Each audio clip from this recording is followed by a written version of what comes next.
Barataria Bay, Louisiana, August 1863. 10 men walked into the swamp at first light on August 15th, 1863. None of them had any idea what was waiting for them in the dark, murky wetlands. Captain Josiah Blackwell stood at the edge of the Black Water near the old territory once controlled by Jean Lafitte. He was 43 years old and had spent 20 years tracking and catching runaway slaves. In all that time, he had caught over 200 men and women who tried to escape in Louisiana, Mississippi, and Alabama. Not once had he failed. Behind him were 9 other men, all professional slave catchers. Each one had a special skill Blackwell needed for this hunt. James Cutler, the tracker, was 36, thin and quiet. He could follow tracks over bare rock as if reading a book. The Choctaw Indians had taught him how to track when he was a boy. He charged $50 per hunt, more money than most men earned in 3 months. Marcus Flynn was the muscle of the group. He was 6'4" and weighed 240 pounds. His arms were thick as tree trunks. A scar ran from his left elbow to his wrist from a runaway who had tried to fight him with a broken bottle. Flynn had strangled that man with his bare hands. He carried a 12-inch Bowie knife and a Colt Army revolver. William Hayes, the youngest at 19, had blonde hair and a burning desire to prove himself. His father and grandfather had been slave catchers, and he wanted to be better than both. He carried a Springfield rifle worth $35. Samuel Crawford, 32, knew medicine and ropes. His brother had been an army surgeon before dying of fever in Virginia. Crawford could stitch deep wounds and set broken bones. He also knew more than 50 different knots. He charged $25 per hunt. Thomas Bridger had come all the way from Kentucky for this job. At 41, he had tracked men and animals for 15 years. He never gave up a chase. Once, he had followed a runaway for 3 full weeks through Tennessee and Kentucky before finally catching him. He carried a Sharps rifle valued at $80. Daniel Reeves and Peter Mills were brothers-in-law. They had worked together for 7 years and trusted each other completely. Reeves was 39, careful and clever. Mills was 28, fast and instinctive. Both had wives and children in New Orleans. Together, they charged $40 per hunt. Jacob Walsh, 45, was the oldest of the men except for Blackwell. He had once been an overseer on a plantation in Natchez, Mississippi, but was fired for being too cruel, even by those standards. He enjoyed hurting people and carried a bullwhip and 2 pistols. The bounty for this hunt was $300 in gold, paid by Colonel Marcus Ashford of Magnolia Bend Plantation. $300 was more than any of these men could make in half a year.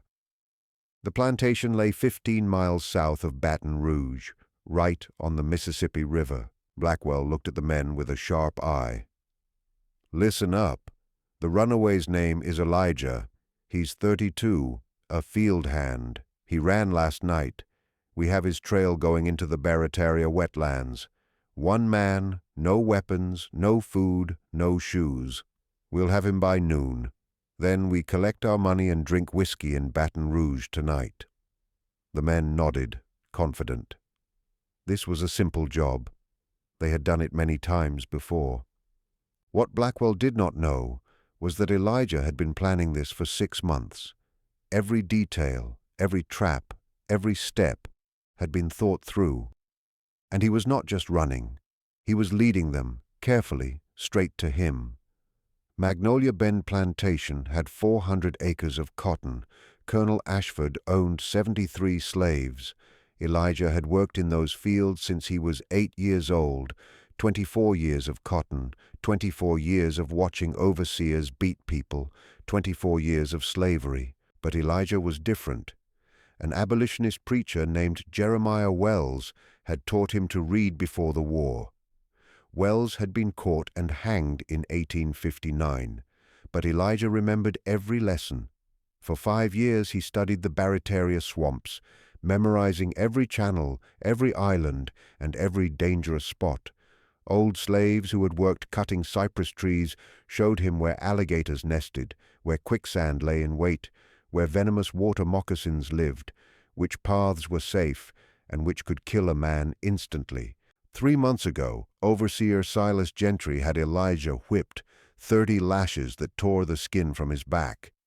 The real reason was that Elijah had stopped Gentry from attacking a 16-year-old girl named Sarah. That night, with his back bleeding, Elijah made a decision.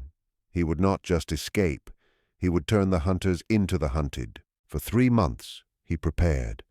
He left clues to make it seem like he planned to run. A rope hidden where it could be found.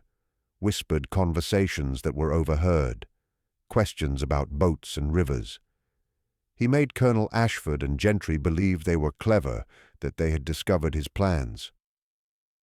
When he ran on August 14th, he left a simple trail. Deep footprints in the mud, broken branches, a piece of his shirt torn and left on a bush. He wanted them to follow. He wanted them to be confident. Colonel Ashford sent word to Baton Rouge and New Orleans. By morning, Blackwell had gathered his crew, 10 of the best hunters in Louisiana. They entered the swamp at dawn. By 8 o'clock, they were 3 miles deep. Cypress trees as wide as wagon wheels rose from the dark water. Spanish moss hung like gray hair from every branch.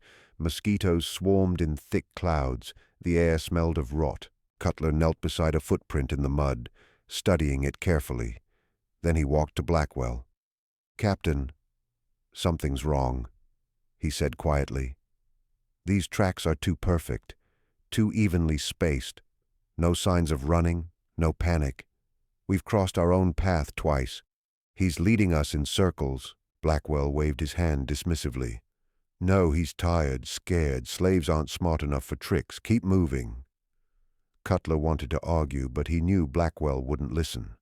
So he continued tracking. William Hayes walked ahead, eager to be first, eager to prove himself.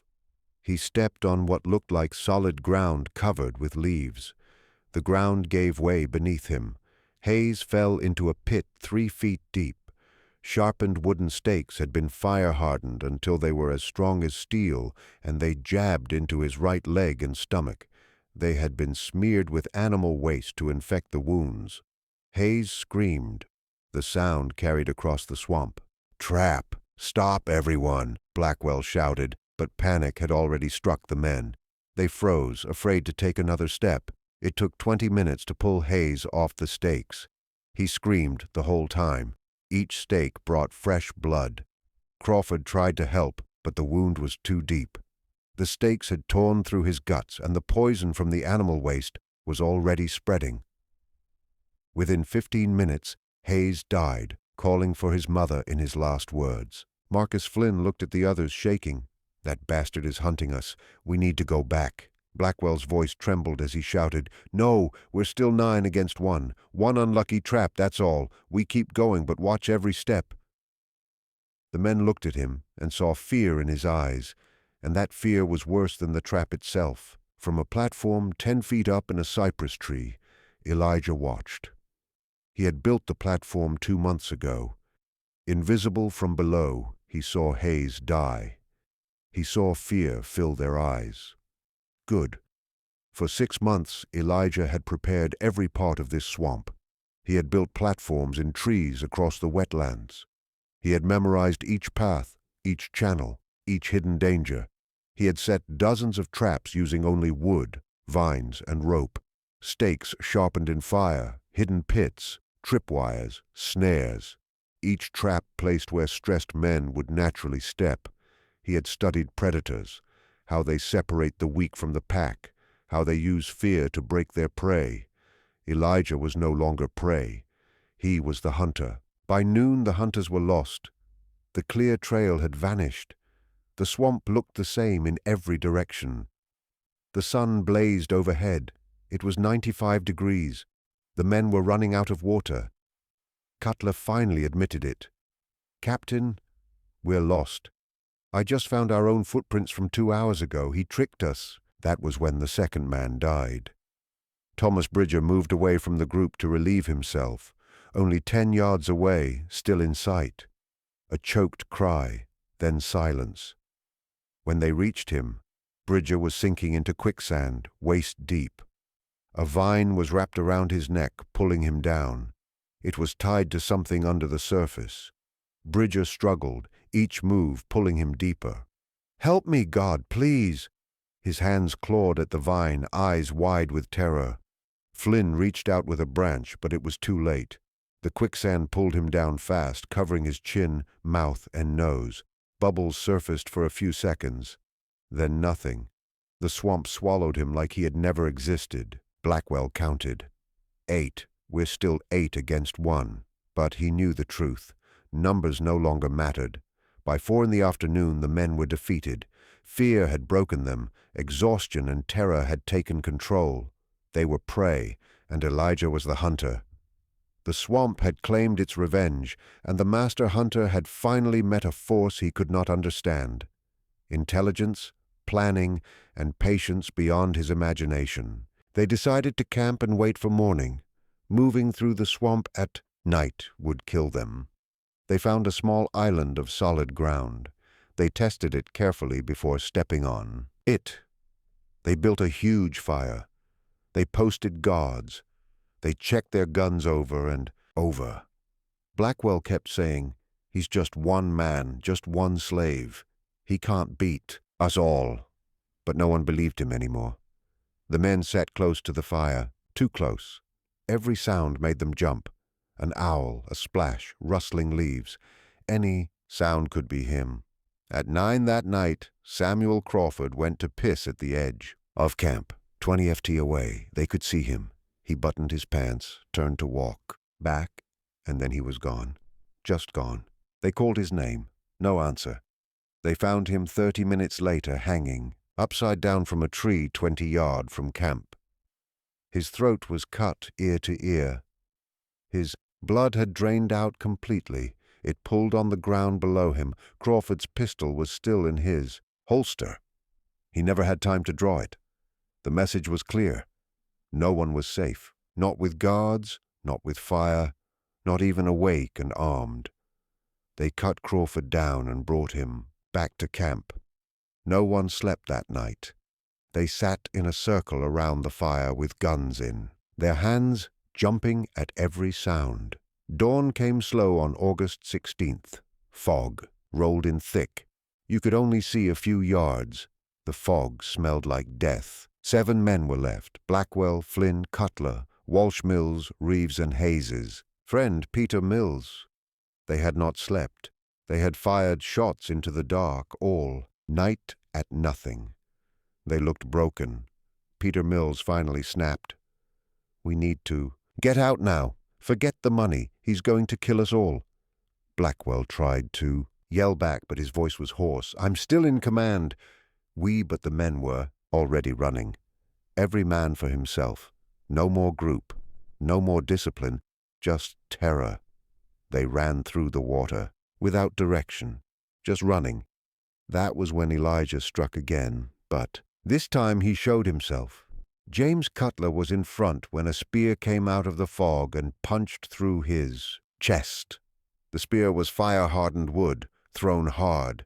Cutler fell into the water, coughing blood. He tried to talk, but only blood came out. Then he died. Flynn pointed his rifle at the fog and fired. There, the shot echoed. Nothing moved. No one fell. Then Daniel Reeves screamed. Something grabbed his ankle, under the water, and pulled him down hard. He disappeared in seconds. The water exploded red. Alligators. A whole nest of them. The water boiled for a few seconds, then went still. Reeves was gone. Panic took over completely. The 5 men left scattered. They ran in different directions. They fired guns at shadows, at nothing. Marcus Flynn stumbled and fell forward into shallow water. He screamed. Hidden under the water were more stakes angled up. They went through his chest and stomach. Flynn was strong. He thrashed for almost a minute, but the stakes had pierced his lungs. He drowned in his own blood. Jacob Walsh, the cruel overseer, felt a vine loop around his ankle. It jerked him off his feet and dragged him backward. Another vine noose went around his neck. He was pulled up into a tree, strangling. His legs kicked. His face turned purple. It took 3 minutes for him to die. By noon, only 2 men were alive: Captain Josiah Blackwell and Peter Mills. Blackwell stood in waist, deep water. His rifle was gone. His pistol was lost. Blood ran down his face from a cut on his forehead. His expensive clothes were torn and covered in mud. That was when Elijah stepped out. From behind a tree 20 ft away. He carried a wooden spear and a stone knife. He wore only torn pants. His chest was bare. Scars from the whipping covered his back. Blackwell stared at him. "You're a monster." Elijah's voice was calm. "No, you made me this. You taught me that my life meant nothing. You taught me that violence is how the world works. You taught me that the strong take from the weak. I learned well." Blackwell raised his hands. "Please, I have a wife, children. I was just doing my job. Please." "I had a wife too," Elijah said. "Her name was Martha, and 2 daughters, Ruth and Grace. Your people sold them. Ruth was 3. Grace was 2. I never saw them again. That was 8 years ago. They'd be 10 and 9 now if they're still alive. I don't know where they are. I don't know if anyone treats them well." Elijah stepped closer. "You came to hunt a slave. You found one, but the hunt didn't go how you thought. What happened next was never recorded. Captain Josiah Blackwell's body was never found. Peter Mills' body was never found. None of the 10 men who entered the Barataria swamp that morning ever came out. A week later, search parties went looking. They found Hayes's body in the pit trap. They found Crawford hanging from a tree. They found signs of quicksand that took Bridger, but the other bodies were gone. The swamp had taken them. The searchers also found something else: platforms built in trees, caches of food and water hidden in dry spots, a system of markers showing paths through the swamp. This was not the work of a panicked runaway. This was planning, months of planning. Captain Richard Strad led the search party. He was a former army officer. He stood looking at one of Elijah's tree platforms and felt cold despite the heat. This man beat 10 professional hunters. Stroud said he outthought them on ground they thought they knew. What else can they do that we don't know about? Elijah disappeared after August 1863. Some say he made it north to Union lines in Baton Rouge and joined the colored regiments forming there. Others say he stayed in the Barataria swamps, helping other runaways escape. Some plantation owners reported that slave catchers who went into those wetlands never came back. What is known is this: after August 1863, the number of slave hunting expeditions in the Barataria region dropped by more than half. Professional trackers refused jobs in that area. They said the swamps were cursed.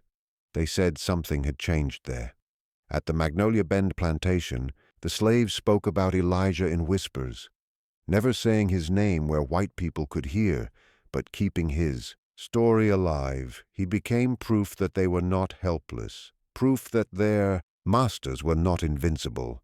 In the Barataria swamp near Jean Leet's old smuggling routes, the water still flows dark and slow. The cypress trees still stand. The alligators still hunt on foggy mornings.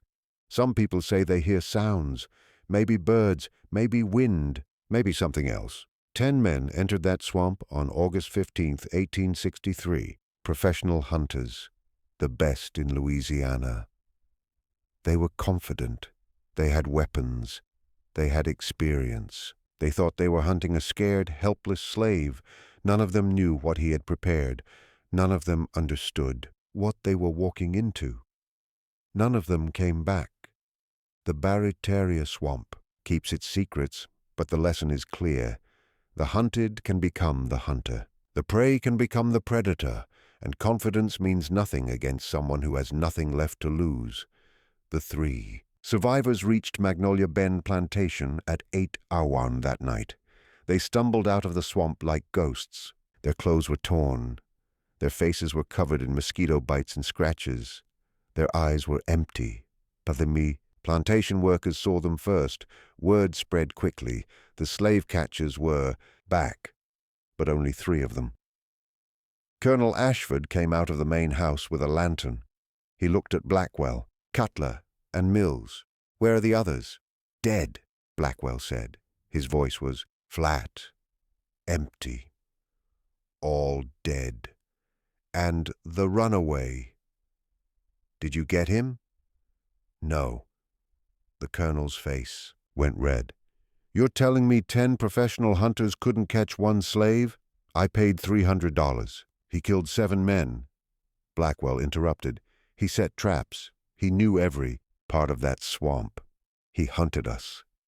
We never even saw him until the end." The colonel stared at him. "That's impossible. Slaves don't." "He did." Blackwell looked at the colonel with empty eyes. "He planned it for months. Every trap, every move. He's not an animal, Colonel. He's a man. And he's smarter than any of us gave him credit for." The colonel looked at the other 2 men. They both nodded. "We're done," Cutler said. "Find someone else if you want to go back in there. We're not going." The 3 men collected their horses and rode away that night. They did not wait for payment. They just wanted to get as far from the Barataria swamp as possible. Within a week, the story spread to Baton Rouge. Within 2 weeks, it reached New Orleans. Professional slave catchers heard about it in taverns and meeting rooms. 10 men went in. 7 died. 3 came out broken. Some refused to believe it. 1 slave could not do that. It was impossible. There had to be more to the story, but others believed it, and they started charging more money for hunts in the Barataria region. Some refused to work there at all. The risk was too high. In the slave quarters of plantations throughout southern Louisiana, the story spread even faster. The enslaved people whispered it to each other. When the overseers were not listening, they sang about it in work songs using words the white people did not understand. A man named Elijah had fought back. He had outsmarted the hunters. He had survived. That fact alone gave the enslaved people hope, and hope was the most dangerous thing for those in chains. 6 months before the hunt, in February 1863, Elijah began his work. After the whipping, after his back had healed enough to move without wincing in pain, he began planning, not just an escape, but revenge. The Barataria wetlands stretched over 150 square miles south of New Orleans. Most white people never went deep into them. Too dangerous, too easy to get lost, too many alligators and snakes. But slaves who worked cutting cypress timber knew the swamps like the back of their hands. Old Joe was one of them.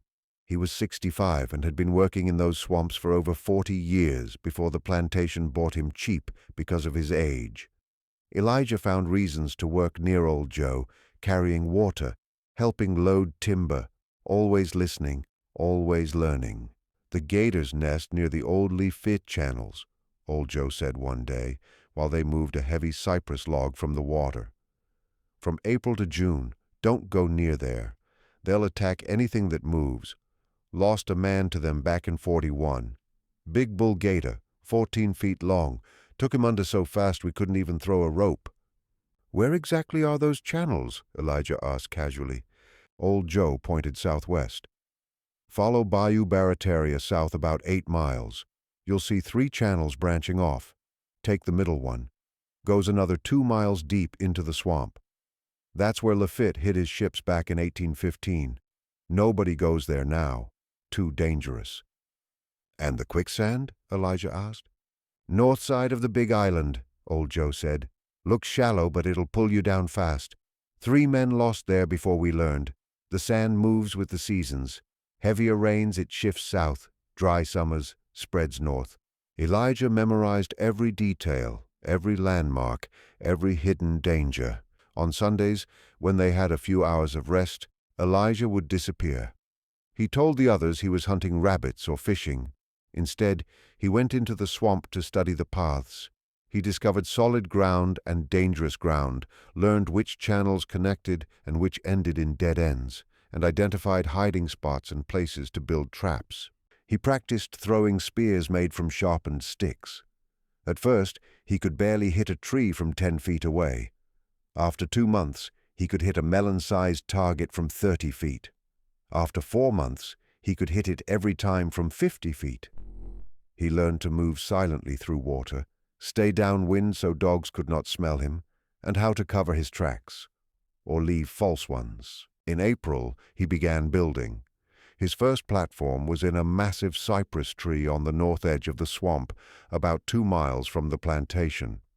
He worked at night, by moonlight. It took 5 nights. The platform was 10 feet up, large enough for a man to sit or lie down. He covered it with Spanish moss and branches, making it invisible from below. Over the next 2 months, he built 6 more platforms, each 2 or 3 miles apart, each hidden from the ground. Every platform had a clear view of the water and the paths below. He prepared his traps in May and June. The pit trap that would kill Hayes took 3 nights to dig and cover properly. He chose a narrow path between 2 massive cypress trees, a natural choke point where men would walk single file. The pit was 3 feet deep and 4 feet across. 13 sharpened stakes lined the bottom, each 18 inches long. He cut them from oak branches, harder than pine, sharpened with a stolen file, and fire-hardened for 2 hours until black and almost as hard as iron. Then came the disgusting part. He smeared each stake with fresh pig manure from the plantation pen. The bacteria would cause infection, ensuring death even if the wounds were not immediately fatal. Covering the pit was the hardest work. Thin branches were laid across the top, carefully arranged, then covered with leaves, moss, and twigs. It had to look natural. He tested it with rocks. 5-pound rocks stayed put, 30-pound rocks broke through. Men weighed between 150 and 200 pounds. The trap would collapse instantly. He built similar pit traps in 4 other locations, each slightly different. One had stakes angled inward, so pulling someone out drove the stakes deeper. Another had a false bottom that would collapse again if a victim tried to climb out. The quicksand trap that killed Bridger was trickier. The quicksand already existed, hidden under the water, 15 feet across, knee-deep, appearing safe. Elijah's job was to add the vine noose. He spent 2 days finding the right location, where a man might step close while relieving himself, with a large tree nearby for cover. He anchored a thick vine to the tree's roots underwater, tied a noose at the other end, and positioned it at the edge of the quicksand. When someone stepped in, the vine would tighten around their ankle or leg, pulling them toward the deeper part of the quicksand. He tested it with a dead pig, which sank completely in under 3 minutes. Perfect. The hanging trap that killed Crawford was the most complex. It took 5 nights to build and test. He chose a large tree near where men might make camp, a solid island in the swamp. Men naturally went to the edge to relieve themselves. Elijah rigged a snare system using twisted vines strong enough to hold a man. The trigger was hidden under leaves. Step on it, and the snare snapped, catching the ankle. A counterweight, a heavy log suspended in the tree, lifted the victim upside down. Helpless and disoriented, he could cut their throat before they drew a weapon. He tested it 3 times with 150-pound sandbags, too heavy at first, too light next, then perfect. He built 13 traps in total, spread over a 3-mile area, always near solid ground, near trees for cover. In places scared men would stop or hide. Each trap was marked subtly. Only he could see it. A notch in a tree, 3 stacked rocks, a vine tied in a unique knot. He could navigate the trap field safely. Anyone else walked blind. In July, he began leaving clues at the plantation to make his escape obvious. A rope stolen from the tool shed, hidden poorly under his bunk. It was discovered the next Monday. He asked questions about the Mississippi River in front of other slaves, knowing the plantation's informers would report back to Gentry. If a man could reach a boat, he could float to New Orleans, Union-controlled and safe. Elijah inquired about old smuggler John Lafitte's hideouts. Lafitte had 100 men hiding in the swamp for years, eluding dozens of expeditions. The swamps protected those who knew them well. All of this information got back to Gentry and Colonel Ashford. They watched Elijah more closely, believing they were clever, one step ahead. That was exactly what Elijah wanted them to think. In early August, he made his final preparations. He stocked each platform with dried fish wrapped in canvas, ceramic jugs of fresh water sealed with wax, extra rope, the knife stolen from the tool shed, sharpened on river stones to cut rope in one stroke. He prepared hardwood spears 6 feet long, as straight as possible, sharpened with his knife and hardened in carefully controlled fires. Every detail was ready. Too much heat and they would char and become brittle. Not enough heat and they would not harden properly. He learned the right technique through trial and error, burning several spears before he got it right.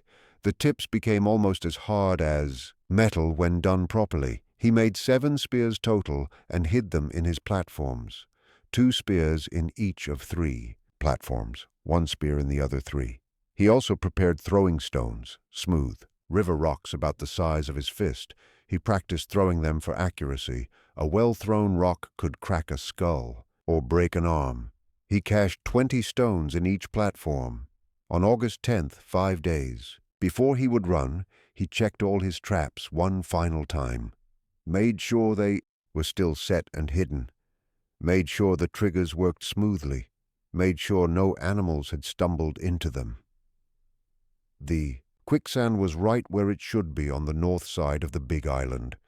The stakes in the pit traps were still sharp, and he refreshed them with fresh pig shit. He also prepared false trails. He broke branches in directions that led nowhere. He made partial footprints that suggested paths that actually ended in deep water or impossible thicket. He created a maze designed to confuse and disorient anyone trying to track him. On August 13th, Colonel Ashford announced he was going to Baton Rouge for 3 days. The overseer, Gentry, would be in charge. Elijah knew this was his chance. Gentry was cruel but stupid. The colonel was cruel and smart. On the night of August 14th, Elijah made his move. He waited until after midnight. Then he walked to the tool shed and took a shovel. He left the door open. He wanted them to see it was missing. He walked to the edge of the plantation near the swamp and drove the shovel into the ground, left it standing there like a marker. Then he walked into the water and headed for his first platform. But he did not go straight there. He walked in circles first. He backtracked. He left confusing footprints. He broke branches that pointed in wrong directions. He made a trail that looked like a panicked man running without thinking. Then he covered his real trail. He walked in the water where he would leave no prints. He used branches to sweep away marks. He moved downwind, so dogs could not smell where he had gone. By dawn, he was at his first platform. 2 me deep in the swamp, he climbed up and waited. He heard the dogs. Around 7 in the morning, the baying carried across the water. They had picked up his trail. They would follow it right into his maze of false paths and circles. Around 8, he saw them. 10 men. He recognized the type, even if he did not know their faces. Professional hunters. They moved carefully but confidently. They had guns and knives and rope. They thought they were the dangerous ones. Elijah picked up one of his spears. He tested the weight, the balance. He had thrown this spear 1,000 times in practice. He knew exactly how it would fly. He watched the men follow his false trail. Deeper into the swamp, watched them walk past his first trap without seeing it. That trap was for later, for when they were tired and scared and not being careful. He settled in to wait. He had food and water. He had weapons. He had traps set all through this area, and, most importantly, he had time. They did not. Part 3. The hunt continues. After finding Crawford's body hanging from the tree, the remaining 7 men did not sleep. They sat around the fire until dawn, guns ready, jumping at every sound. When the sun came up on August 16th, they were exhausted. They had been in the swamp for 36 hours. 3 men were dead. They were lost. They were running out of food and water, and they still had not seen the man they were hunting. Jacob Walsh was the first to speak. "We should split up, cover more. Ground find him faster." Flynn shook his head. "Split up, that's what he wants. He's picking us off one at a time. We stay together. Together." "Ain't working," Walsh said. 3 men dead and we haven't seen him once. Blackwell tried to take command again. "We stay together, but we move fast. Get out of this swamp. Head back the way we came." Cutler, the tracker, looked at the captain. "Which way did we come?" "I've been trying to backtrack since yesterday. We've walked in so many circles, I can't tell which direction is out anymore."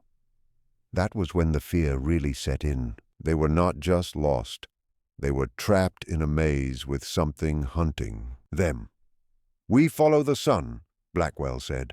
"East will take us back toward the plantation. We move now, move fast, and we get out by tonight." They started, walking east. The water was knee-deep, sometimes waist-deep. The bottom was soft mud that sucked at their boots. Cypress trees blocked the sun. Everything looked the same. From his second platform 300 wide away, Elijah watched them through the trees. He could see they were heading east. That was fine. He had traps set in that direction, too. He waited until they were out of sight. Then he climbed down and moved through the swamp faster than they could. He knew every path. He knew where the water was shallow and where it was deep. He knew where the ground was solid. He reached his third platform ahead of them, climbed up, waited. 20 minutes later, they came into view. Moving slow now, tired, scared. Walsh was complaining. "This ain't worth $300. Split 10 ways. That's $30 each. I make that in a month of regular work without getting killed. We're not splitting it 10 ways anymore," Mills said quietly. 3 men are dead. No one responded to that. The math was obvious. If 7 men made it out, they would each get 42. If 5 men made it out, 60 each. If 3 men made it out, 100 each. Elijah could see them thinking about that math, could see the way they looked at each other, the way they moved apart, slightly. Trust was breaking down. Good. He waited until they were directly below his platform. Then he picked up his spear. He aimed for Jacob Walsh, the cruel overseer who enjoyed hurting people, the one who carried a whip. Elijah stood and threw. The spear flew straight and silent. It hit Walsh in the back between the shoulder blades and punched through his chest. The point came out the front, covered in blood. Walsh made a choking sound and fell face first into the water. The other 6 men spun around, guns ready. They fired wildly into the trees. Bullets tore through leaves and Spanish moss, but Elijah was already climbing down the backside of the tree. He dropped into the water and moved away silently. Behind him, he heard shouting. Panic, more gunfire. "Where is he? I don't see him. Walsh is dead. We need to run." Elijah moved to his 4th platform. This one was near the alligator nesting area. Old Joe had told him about it. In August, the alligators were protecting their young. They would attack anything that came close. He had been leaving dead fish near the nests for weeks, training the alligators to associate this area with food. Now he just needed to bring the hunters here. He climbed up his platform and waited. 10 minutes later, the 6 men came, running through the water. No formation now, no tactics, just panic. They were running east, thinking they were escaping. They ran right through the alligator nesting area. The first alligator hit Reeves from the side. 12 FT long, 800 lb. Its jaws closed on his leg and pulled him under. The water exploded. Reeves screamed once, then stopped. A second alligator came at Mills. He fired his pistol at it, hit it in the head, but the bullet did not penetrate the thick skull. It just made the alligator angry. It lunged and caught his arm in its jaws. The teeth went through skin and muscle and bone. Mills screamed, tried to pull away. The alligator rolled. That was what they did to tear prey apart. Mills's arm came off, at the shoulder. He fell into the water, blood pumping from the wound. More alligators came. They fought over him. The other 4 men ran. They fired guns behind them as they ran. They did not look where they were going. Flynn stepped on one of Elijah's tripwires. A bent sapling released. A log studded, with sharpened stakes swung out of the bushes and hit him in the chest. The stakes went through his ribs. Flynn was thrown backward into the water. He did not get up. 3 men left now. Blackwell, Cutler, and young Peter Mills. They kept running. They crashed through the water without thinking. Just running. Running anywhere that was away from the alligators and the traps and the death. They ran for 30 minutes before they stopped. They collapsed on a small island of solid ground, gasping for air. Cutler threw up. Peter Mills was crying. Blackwell just stared at nothing, his eyes empty. 7 men, Blackwell said. See 7 men dead in less than 2 days. We need 2. They were too exhausted to fight back, but Elijah waited. He wanted them to understand, truly understand, what it felt like to be hunted, to be powerless, to know that death was coming, and there was nothing you could do to stop it. He wanted them to feel what he had felt for 32 years, what every slave felt every single day of their lives. So he waited. He let them rest, let them drink the last of their water, let them check their guns and realize their ammunition was nearly gone. Let them look at the sun and see that it was already afternoon, and they were still lost. Let them sit in fear. An hour passed. The 3 men did not move. They sat on the small island, too scared to go back into the water, too scared to move at all. Finally, Blackwell stood. We can't stay here. We'll die of thirst if we don't move. We need to find drinkable water, and we have to keep heading east. How do you know which way is east? Cutler asked. The trees block the sun. Everything looks the same. Blackwell pointed. Moss grows thicker on the north side of the trees. That means south is behind us. East is this way. It sounded reasonable, but Elijah knew something Blackwell did not. In this swamp, moss grew thick on all sides of trees because of the constant humidity. It was not a reliable guide. The 3 men waded back into the water, heading in the direction Blackwell thought was east. It was really southeast, leading them deeper into the swamp, not out. Elijah followed silently from his platforms, moving from tree to tree, always ahead, always hidden. By evening the men were stumbling. They had not eaten since the day before.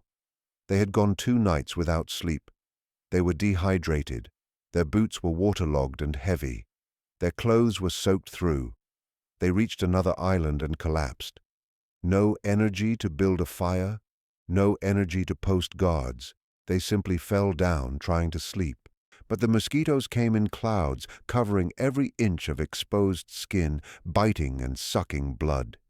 The men swatted and cursed, but nothing kept them away. Around midnight, Peter Mills began crying. Not quietly, loud, desperate sobbing. I want to go home. I want to see my wife, my daughter.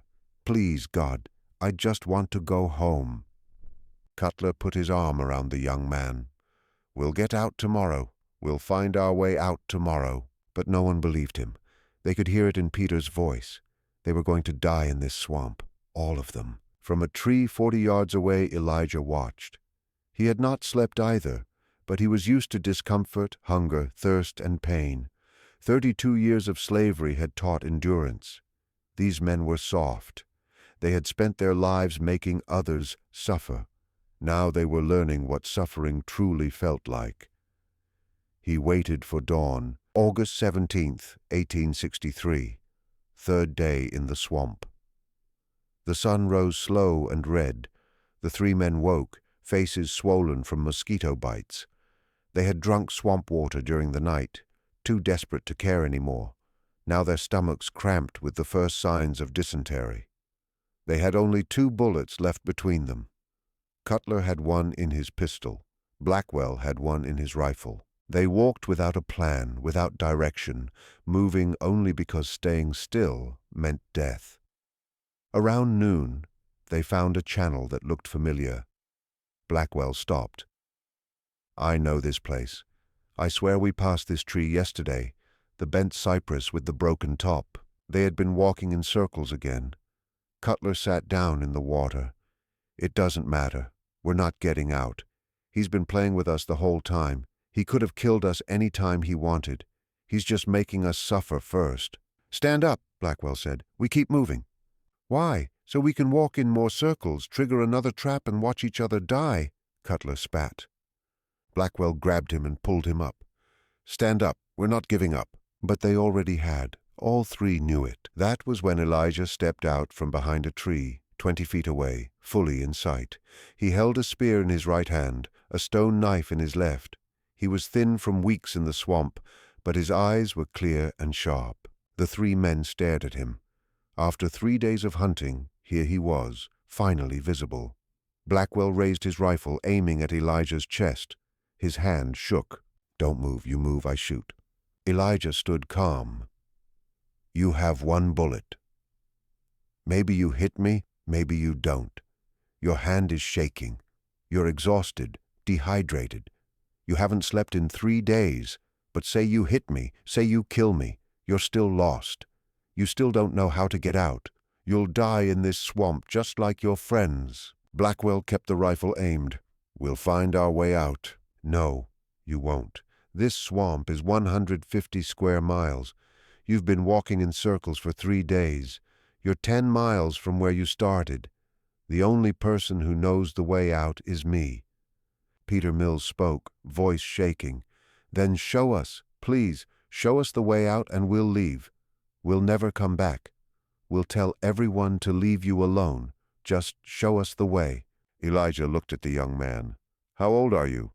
28. Married, a wife and a baby daughter, 8 months old. Elijah nodded slowly.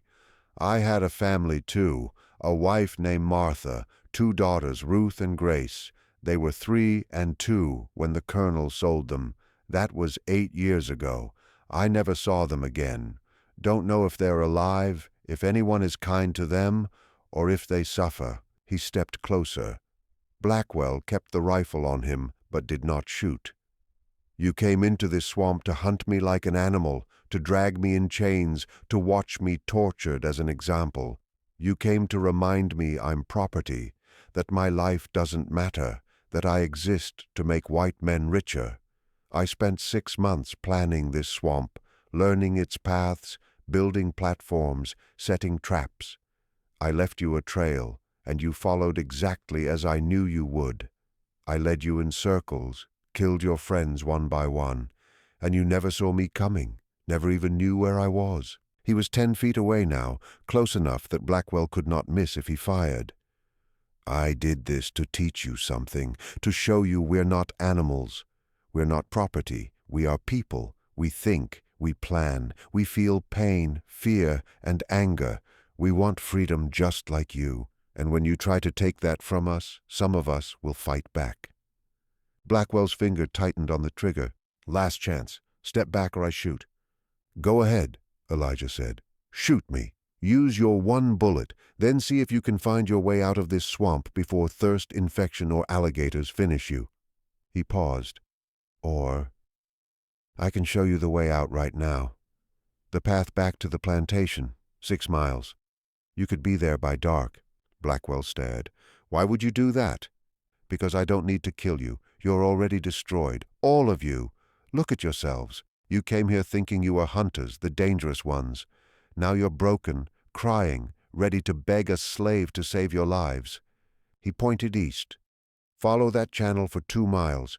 When you see a lightning-struck tree on the right, turn north.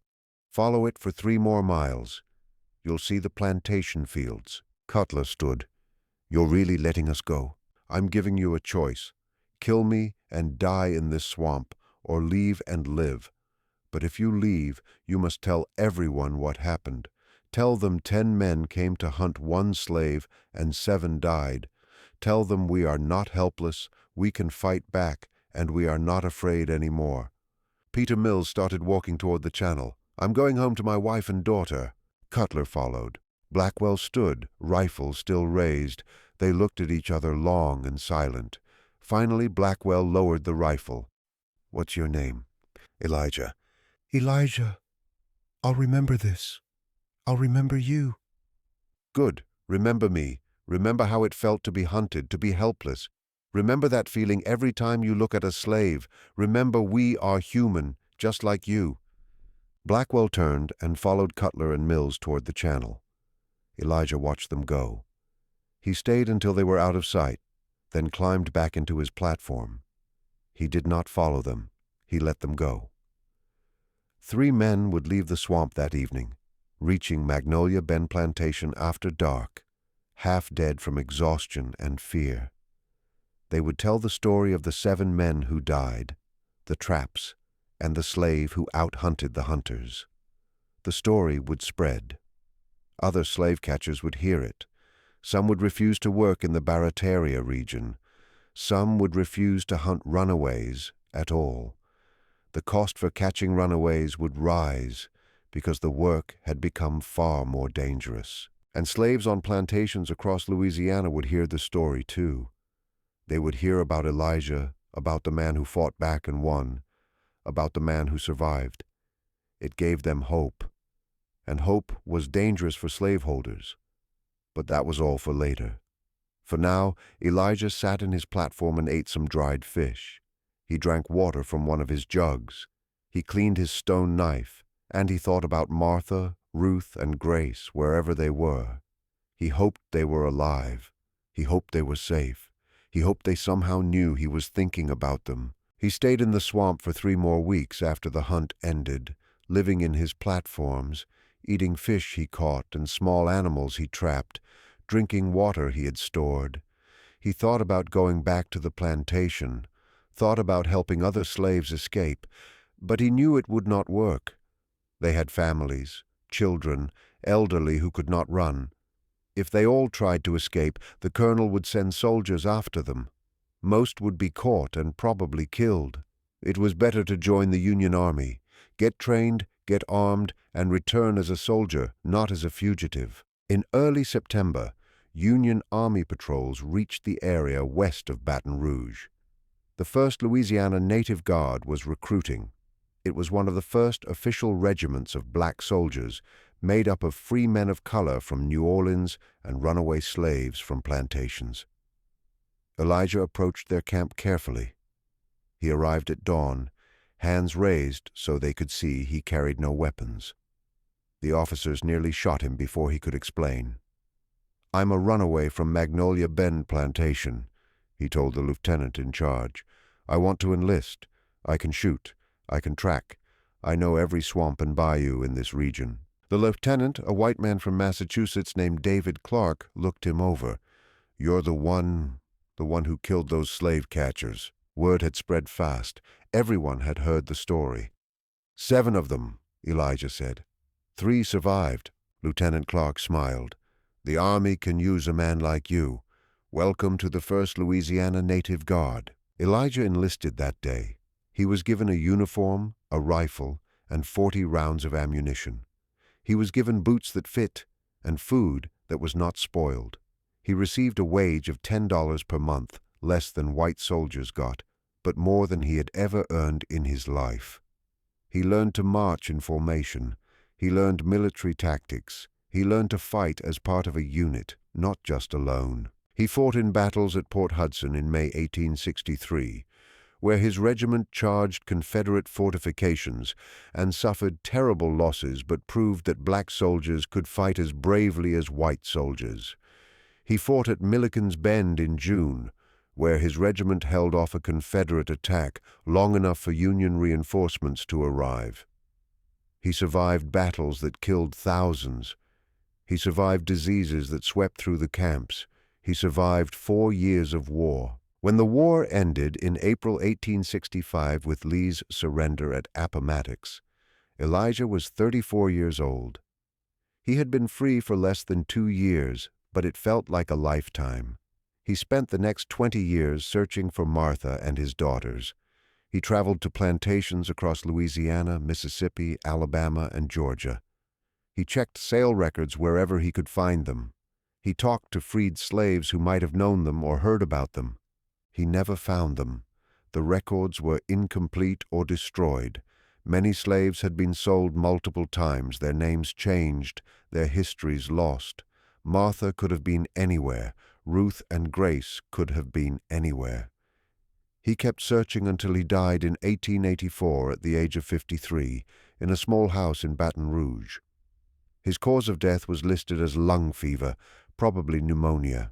He was buried in a cemetery for black veterans, his grave marked with a simple wooden cross. The Barataria Swamp is still there today, more than 160 years later.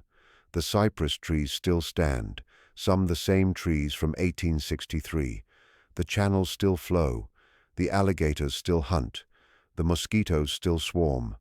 Nothing has changed. And yet, everything has changed.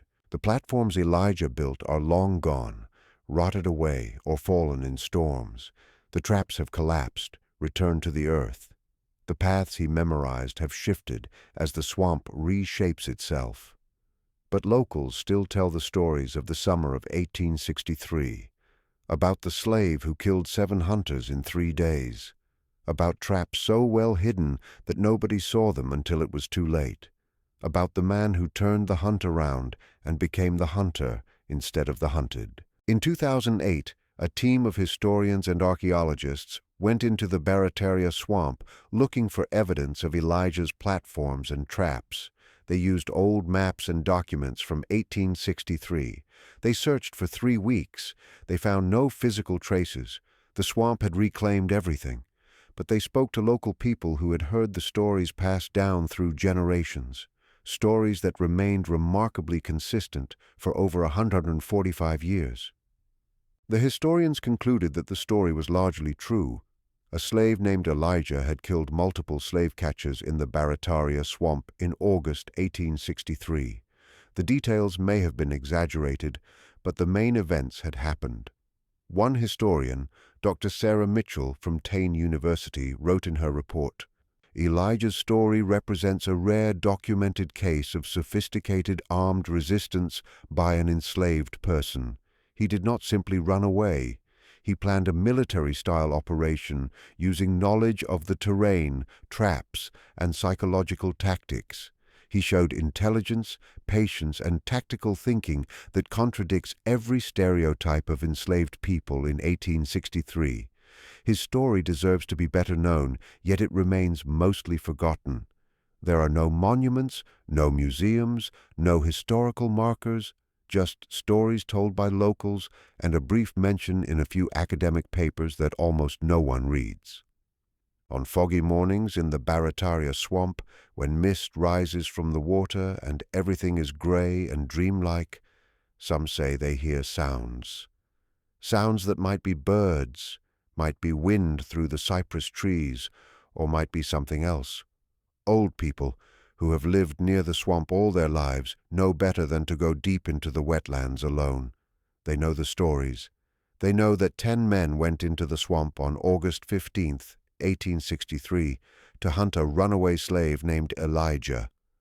Professional hunters. Men who had caught hundreds of runaways before. Men confident that it would be easy money. 7 of them died in 3 days, killed by traps they never saw. Killed by a man they never saw until it was too late. Killed by someone they thought less than human, someone they thought was property, someone they thought could not outthink or outfight them. 3 survived, but they were broken. They never hunted runaway slaves again. They told the story to anyone who would listen, and the story spread through the networks of slave catchers and bounty hunters across the South. The message was clear. Slaves were not helpless. They were not stupid. They were not animals. They were people.